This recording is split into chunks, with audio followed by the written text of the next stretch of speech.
In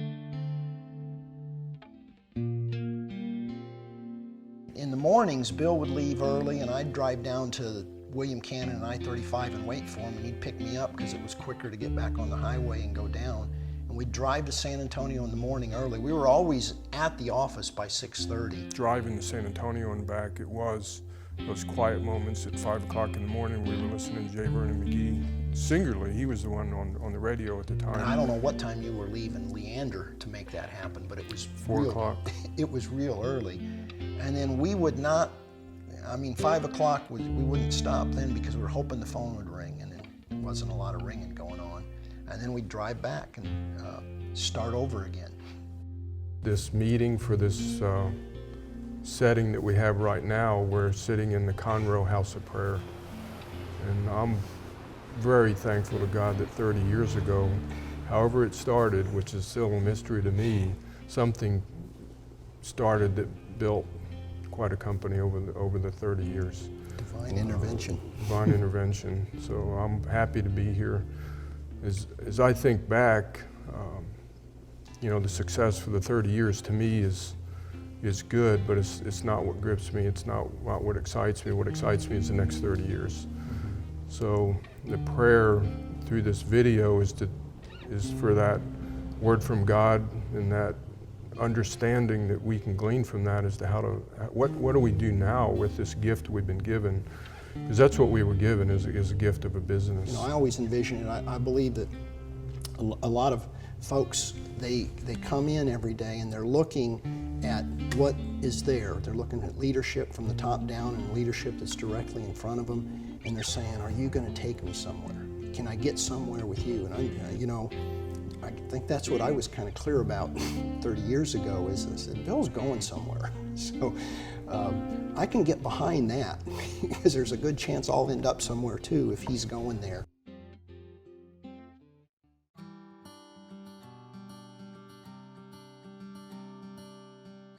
I thought I was going to start a vacuum cleaner store when I put myself through college selling vacuum cleaners. That didn't work out, and then I was going to go to work for Burroughs Computers, and then eventually went to work for an opportunity that my father had given me for Phillips Lighting, selling lamps from Waco, Texas, all the way down to the valley, and I did that for about 2 years. Became restless knowing that I would have to move different places around the country. Became restless because I had my first raise, and it was 2%. So a 25-year-old said, is this all there is? Is a 2% raise? So a number of things began to transpire in my mind, and there was a very successful lighting distributor that I was selling to in Austin, Texas, light bulb. But we were going to start a business in San Antonio together.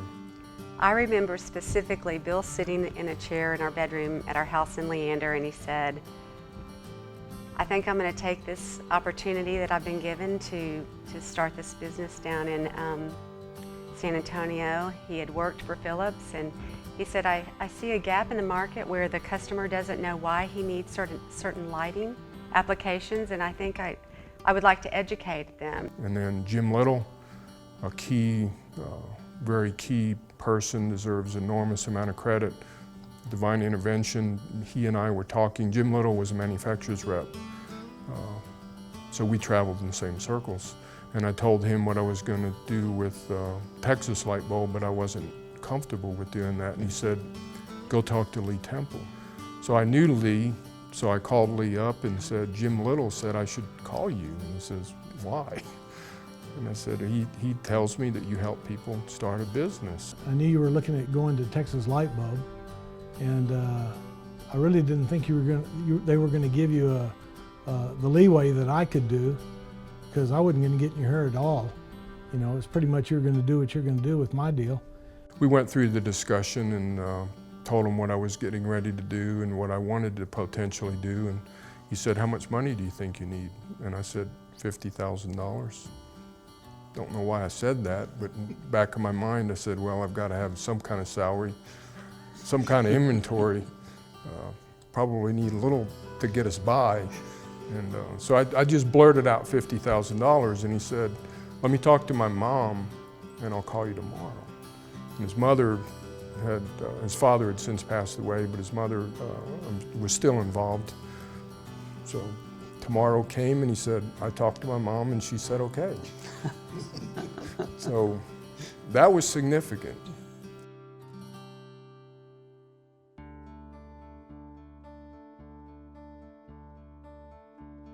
The business was Bill's idea. I was going to UT at the time and I wanted to be a teacher. And we were at their house one Friday night and they had done a barbecue and Bill said, hey, I'm going to start my own business. Oh, I thought it was exciting. I was so happy for them because, I mean, everybody wants to do that, and I thought it was great. And then on the way driving home, Steve said, I think I want to see if I can be his first employee. And I thought, oh, that's awesome. You know, I was excited for him, and I think I don't know when he called. We were trying to remember it. That night or the next morning, and asked Bill if he could work for him, and thankfully he said yes, and that's it. It was what I remember. It's very few moments in your life you have clarity. And this was one where when he said he was going to start a business, something clicked and said that would be a good opportunity. And I was sure that it was the right thing.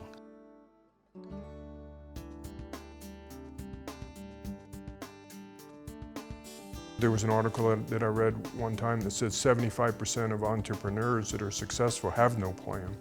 And when I read that article, I said, that's true because I had no plan. But what we did have was a passion to do whatever it took to do what you said you were going to do. Yeah, and there wasn't any phone going to ring because nobody knew who we were. He had one customer, Farmers Insurance. I think you had sold some stuff to Bob McCulley in Austin from that first shipment.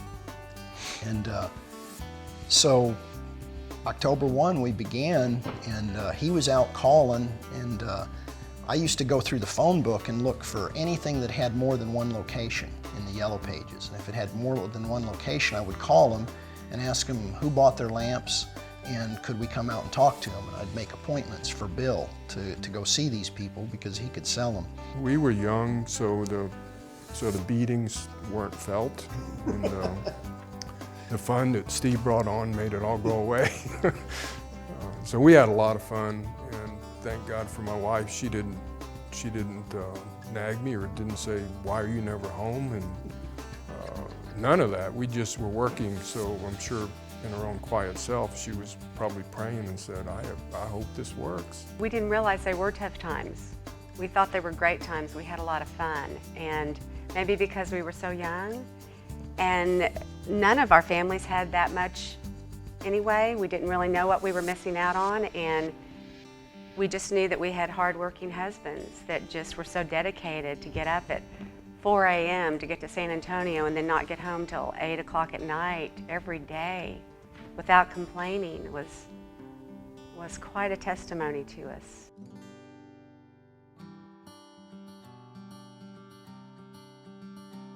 You know, Bill had approached me and said, hey, why don't you join our team and start a Dallas operation?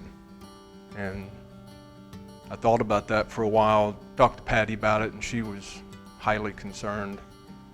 And I said, no, things are going to be okay, because I was fully vested, and I said, if this really doesn't work out, you know, I can go back doing what I was doing, which was true. So that's how I got involved, and we started in Dallas. That was in October of '85.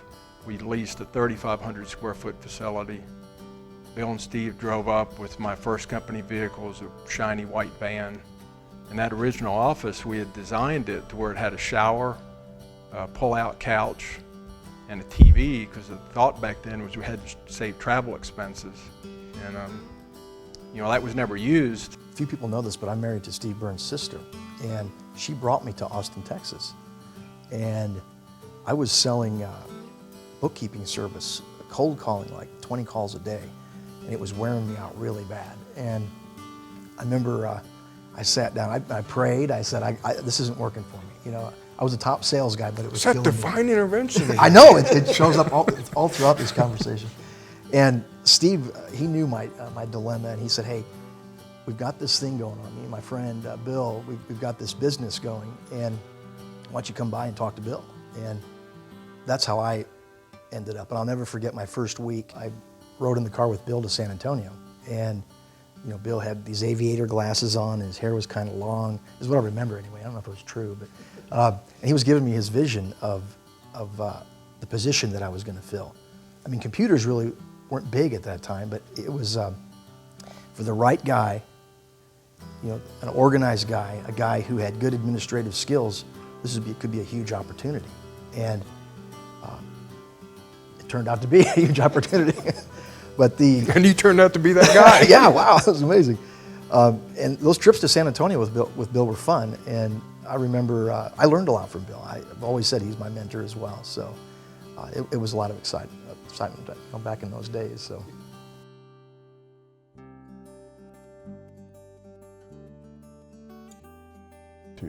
You know, there was nothing that we said we couldn't do. So in the very beginning where we said we're going to do this business, you know, we didn't say how, we said we'll figure out how. And when customers say, you know, can you do it, we just said yes, and then we figured out how. I didn't even know what lamps were. But as I thought about that, I knew about the sales industry. And one of the consistent thoughts that my experience had proven to me is people buy from people. And people don't necessarily concern themselves most with what you know, they concern yourselves most about how much you care. So that was the whole message that I came into with Dallas. I knew I could get people convinced to give me a chance. If we promise the customer something, we're going to deliver it, even at a loss. Hopefully we'll learn from it and not make it a habit of losing money. That's not the objective, but we're going to do the right thing. And we're going to honor that commitment to the customer because we live and die with that. And that's how our reputation gets built. And you can't buy a reputation. You have to earn it. And I remember driving in that van, making cold calls, generating an order. Typically, I would go buy it because we didn't have it. So I would go pick it up and oftentimes re-deliver that same day. And I talk about that a lot when I'm interacting with salespeople. That's actually an advantage because my additional contacts with my customers, I became known as the best delivery driver in Dallas. They saw me more frequently, and that generated and fostered an opportunity to build relationships, of course, which was central to the success. That's one thing that I think that we all took, which was if the customer wanted something, no matter what it was, we all adopted the idea that we needed to do something. We stocked bags of cement at one point, bags of asphalt.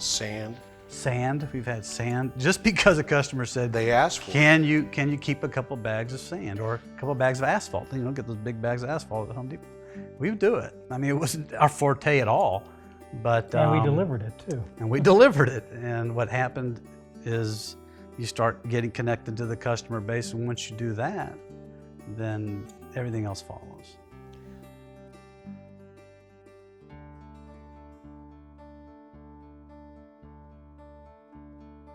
Actually, we were doing energy retrofits before, we were being green before anybody knew the term of being green. There was one ladder truck that drove between Austin, San Antonio, and Dallas, and all we did was change out parking lot lights. And from that, you know, it started to grow. What most people don't realize, and maybe they do, is that, you know, right now it's FSG electric. Before that, it was Design Electric. Before that, it was Outdoor Lighting Services.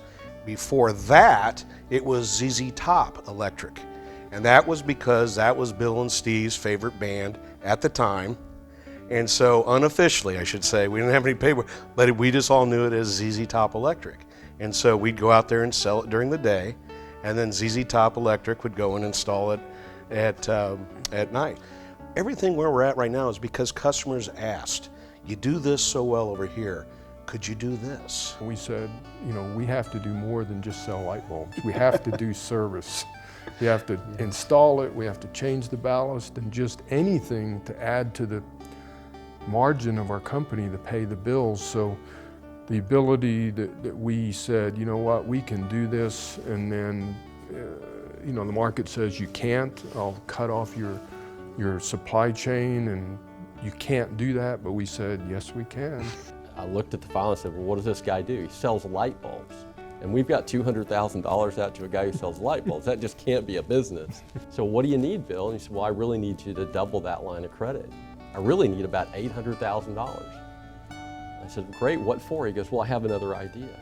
I think I can get people to pay me to screw the light bulb in it. And I said, you've got to be kidding, really? He said, yeah, I think I can make, and then you went on to explain the value proposition of convincing McDonald's and Walmart to let your team install the lights in their parking lot. Our competitors at the time, and even the industry, the lighting industry, said you could not marry a contracting house with a distributor. And Bill's point was, well, it's not immoral, it's not unethical, it's not illegal, and the market's asking for it. Bill had this vision that, you know, a lot of our customers were saying, you know, hey, I'm buying light bulbs from you, I'm buying ballasts, you know, can you install them? And that's where the FSG Electric was born. Even some of the factories got upset with us because we had both sides of the operation under one company. It was amazing to see at that point, once all the infrastructure got in place, it just grew like wildfire. And we became a full-fledged electrical contractor. And I mean, from from not just service, but construction and projects and lighting retrofits. And it just seemed such a great match because once it all got into place, I think, man, it was just so easy to sell it. Now it's become accepted as the norm. But back when we did that in the mid-'80s, you know, Bill developed a plan, and we all thought he was crazy when he was talking about bringing on an electrical group. And like, Bill, you can't do that. You know, we were all fighting it, I think pretty much all of us. And but then Bill made the decision, and it was okay. He made the call. Now we carry the banner to the market. And we went through some battles with the factories, but every single one of them turned around and realized what a force we could be. And then they started approaching and seeking us out. So in the 80s it was unusual. Today it's the norm out there in the industry. So we're always looking, you know, what's the next big thing behind this big wave.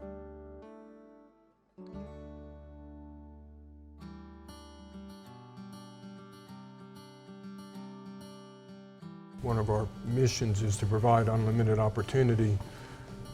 And if you take FSG as a whole, that played out. Because if it was only what you and I did, the opportunity that we were given, which we're very thankful for, and we capitalized on, and we did well with it. Mm-hmm. If we stopped there, we'd be very small. But it's the opportunity we gave everybody else that made this the great company it was, and that required faith in people. But I think if we got anything right, maybe that's the number one thing we got right, besides honoring God, is saying, yes, I love to say yes. What excites me more than anything, and all through the years, every one of these people that have joined us and said, I'd like to join FSG, I said, I like it. This is an opportunity. Every company that's wanted to join FSG, I said, I love that. This is a great opportunity for both of us. And that opportunity is what's got us where we are today, extending those welcome, yes, this is exciting opportunities to people. He came down in the fall of 1991 and he says, Dave, what do you want to do? And I said, I'm from Corpus Christi. I said, I want to open up a division or company in Corpus Christi. And the way it was back then, it kind of still is now, Bill said, okay. And with no market research, no nothing, you know, we're going to this little town in South Texas, and he got a pack of checks for me, and he called Steve and go, we just opened up our 5th branch. And he never had gone down there or anything, so he gave me a pack of checks. I went in the back, and Chris was the warehouse manager back then, and I said, Chris, you want to move to Corpus Christi? And he said, sure. And I said, do you think you need to call your wife maybe and ask her? He really takes chances on people, you know. I mean, I had never done anything, because prior to going to work for Albertsons, I had been a stay-at-home mom for 10 years. I'd only been out in the workforce for 2 years, you know, prior to that, and he took a chance on me, and I'm glad he did. So I just love to say, yes, let's go for it. And that's served FSG really well, and it served me well from the fact that I can say there's nothing that I've liked better in my career than giving people opportunity and just seeing them just take advantage of it. Good instincts. Good instincts are a blessing.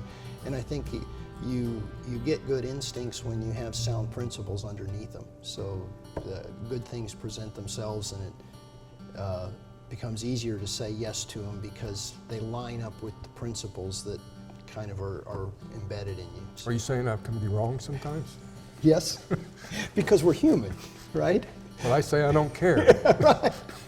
And that's grace, right? So You can go to just about any position you want if you put in the work and time and effort. And then if you share an idea with Bill, be careful because he may make you in charge of it.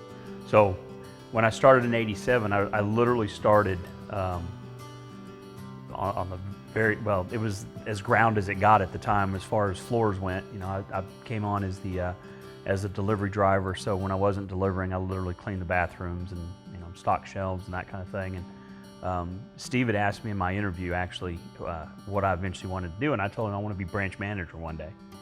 And so I went from delivery driver, I moved into the warehouse to, you know, shipping, receiving, and I worked for Joe Ariano at the time. Joe was the operations manager in Austin. And so I went from there, I went to counter sales, then I went to outside sales. And DJ had gone over to, he was working outside sales for lighting, and he went over and was as division manager for electric at the time. And when he went over there, I said, hey, take me with you. Don't you need somebody over there to do purchasing or whatever? So he'd been over there a few months and called me up and asked me if I was still interested in coming over. So I said, yeah, absolutely, new opportunity. So I moved over to that side of the business for 18 years.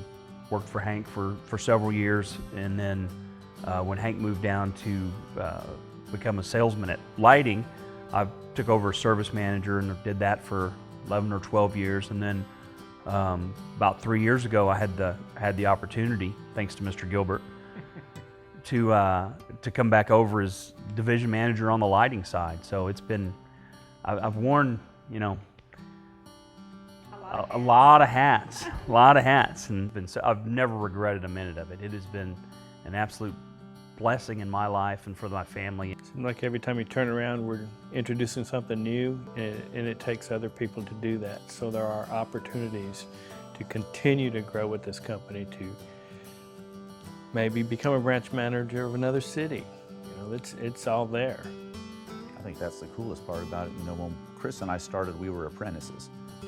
We've moved up through the ranks and seen a lot of things, but the apprentices that are starting nowadays, I mean, they can literally go and work for energy or lighting or national accounts or any of our electrical divisions, and it's not just 4 or 5 branches in Texas anymore. They can literally go work anywhere in the country that they wanted to move to. You know, they might want to go to Chicago if they can take the cold. Personally, I can't. Every one of our employees can contribute, and if you give them the opportunity to, they do. All of our people need to be challenged to always know there's always a better way. There's always a better way. There's always a better way. The opportunity is genuine. It's very genuine. As genuine as you're going to find. And I tell people it's not a matter of if, it's a matter of when. You know, an opportunity will present itself, and you've got that opportunity. I think the opportunities still exist. I think they're still there for everyone. Anybody who's willing to put forth the effort and determination, the dedication to getting something done. I tell my technicians, I tell, you know, everybody that I hire on, your limitation is up to you. If you work hard, you know, and you're committed, the rewards are there.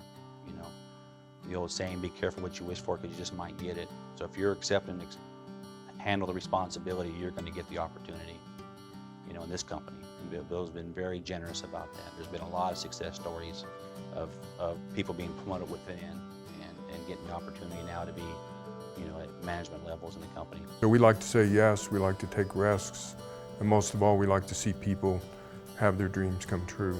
It's all about not just cultivating an employee, it was about cultivating the person and giving him an opportunity to raise up, get that home, provide that education for your kids, and have a good time doing it. My life is better by having been a part of an organization that's just not about making a sale or just not about covering a paycheck. It's about it's really about my life, and I learn all these other things that become important. I think that is neat, and that quality of life for me, I've always felt like one of the most rewarding things is that we've had the privilege of witnessing for over the years is people's lives change. We've seen young people come in, we've watched them come in, we've watched them get married, we've watched them have kids, we've seen their kids do everything from go off to school or to the military to war, and we've seen some of their kids come back and work within the organization. And to see that quality of life, because we knew them where they were when they started with us, and we know them through the years and where they are today, and when you see that smile on their face and their view that their quality of life has improved as a result of being part of FSG and doing their job well every day, that's really rewarding. And those are, I think, some of the things that touch you the most, and you can't put a number or a value on that. It's just, it's a sweetness in your soul when you see somebody's life change for the better. Relationships reconciled, restored, people getting along. That's pretty meaningful. In 2002, it made a big change in my life as far as home, with my kids, with my wife, at work.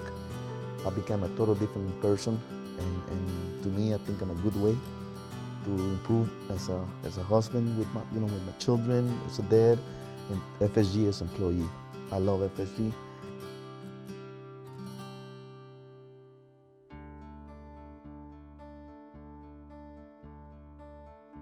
I'm very thankful to God that 30 years ago, however it started, which is still a mystery to me, something started that built quite a company over the 30 years. Divine intervention. Divine intervention. So then you quickly realize this isn't about me, this isn't my business, and I am so thankful for that. Where would we be today if I was some fool-headed entrepreneur that said, this is mine, this is my business, this is about me? How stupid is that? If you think about the number of folks that have been with us for 25 years, for 20 years plus, even 15 years plus in today's world, that it changes so quick, but yet folks get here and I think they sense that it's, that people are looking out for one another, and that means a lot, and they stick. And I am so thankful today because every one of our division managers, they're not greedy, they cooperate with that out of their own wisdom that said, this company really is about this business and the prosperity and the continued growth of it. It's not about what I'm getting out of it, it's what I put into it and see it grow that matters. In the year 2000, we created the brand name Facility Solutions Group. And that really was a tipping point, I think. I can see monumental differences after that, where we've united as a company, and all of us see FSG today for one unified group as well as the industry. And the next 30 years are going to depend on this, is for people to realize, you know what, I can do this. And there's a lot of people in this big world that are looking for that. And if you stay active, it will happen. It absolutely will happen. I don't consider this company as mine. This is a company that's been built to contribute and serve, and we say that our grand vision is we want to build an institution that's bigger than us, that goes on and contributes in a timeless way to many people and serves many people. So it's going to go on beyond us. The company's private, it's not going to get sold, there's not going to be any owners. So if you like what you're hearing in this video, we're just going to get better at it, God willing. The success for the 30 years to me is good, but it's not what grips me, it's not what excites me. What excites me is the next 30 years.